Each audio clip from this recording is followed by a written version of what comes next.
পুজোর মুখে বাঙালির ভোজনে খুশির বার্তা। বুধবার গভীর রাতে বাংলাদেশ সীমান্ত পেরিয়ে ইংলিশ ভর্তি ট্রাক ঢুকে হাওড়া স্টেশন লাগোয়া পাইকারি মাছের বাজারে। বাংলাদেশ সরকার দিন কয়েক আগে পুজোর উপহার হিসেবে 1200 মেট্রিক টন ইলিশ রপ্তানির অনুমতি দেয়। তার প্রথম চালানে 50 মেট্রিক টন ইলিশ বনগাঁ সীমান্ত হয়ে হাওড়ায় আসে।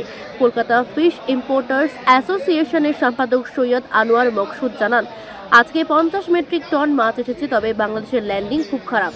হাতে মাত্র 15 থেকে 17 দিন সময়, তাই 1200 মেট্রিক টন আসা সম্ভব নয়। দাম অনেকটাই বেশি, নির্দিষ্ট শ্রেণীর মানুষই তা খেতে পারবেন। তিনি আরও বলেন, সম্প্রতি গুজরাট থেকে 1.5 মাসে 4000 মেট্রিক টন ইলিশ এসেছিল, তখন দাম অনেক কম ছিল। এই চালানে মূলত 800 গ্রাম থেকে 1 কিলো সাইজের ইলিশ এসেছে। নিলামে ওঠার পর খুচরো বাজারে এর দাম দাঁড়াচ্ছে কিলো প্রতি 1600 থেকে 1700 টাকা, কোথাও কোথাও আরো বেশি। তবু পুজোর আগে পদ্মার ইলিশের আগমনে ভোজন রসিক বাঙালির মন ভরেছে আনন্দে। প্রথম মাছ ঢুকেছে আজকে। এটা বাংলার ইলিশ।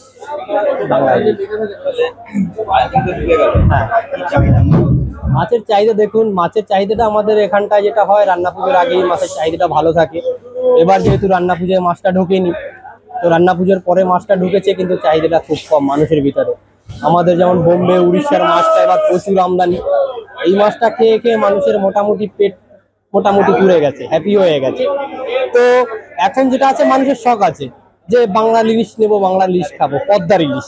হ্যাঁ, এখন এই পদ্মার ইলিশটা নেওয়ার মানে অন্যান্য বছর যেমন একটা চাহিদা থাকে মাছটা নেবো, এবার এত পরিমাণে মাছ ঢুকেছে এক পুজোর পরে, আর এত পরিমাণে আপনার মাছটা হয়েছে যে মানুষের এই চাহিদাটা খুব কমে গেছে।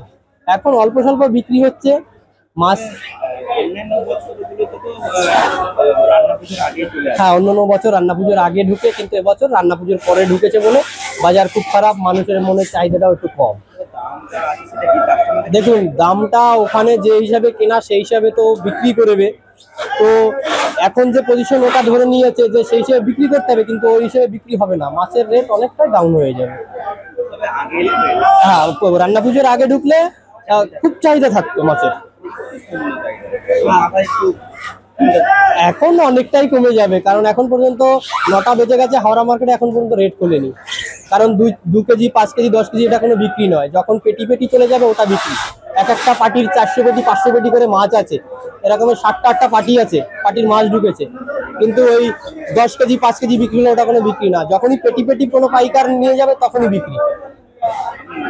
আমার নাম সঞ্জীব হালদার। হ্যাঁ, এই যে এমডিবি কোম্পানির আমি চার্জে আছি, এখানকার লাইনম্যান। আপনি কি জটিল কিছু সমস্যায় ভুগছেন, সমাধান পেতে চান? যোগাযোগ করুন প্রখ্যাত জ্যোতিষ ও তান্ত্রিক মনসারাম ভট্টাচার্যের কন্যা মনসা কন্যার সাথে। প্রখ্যাত জ্যোতিষ ও তান্ত্রিক মনসা কন্যা হাওড়া জানবাড়ি ও হাতিবাগানের নিজস্ব মন্দিরেও বসেন।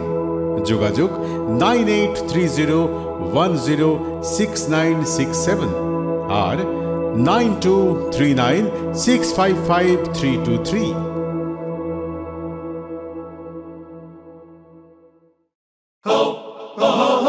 পুজো মানে জমকালো লাইন, ড্রপবক্স লোফালুফি আইন,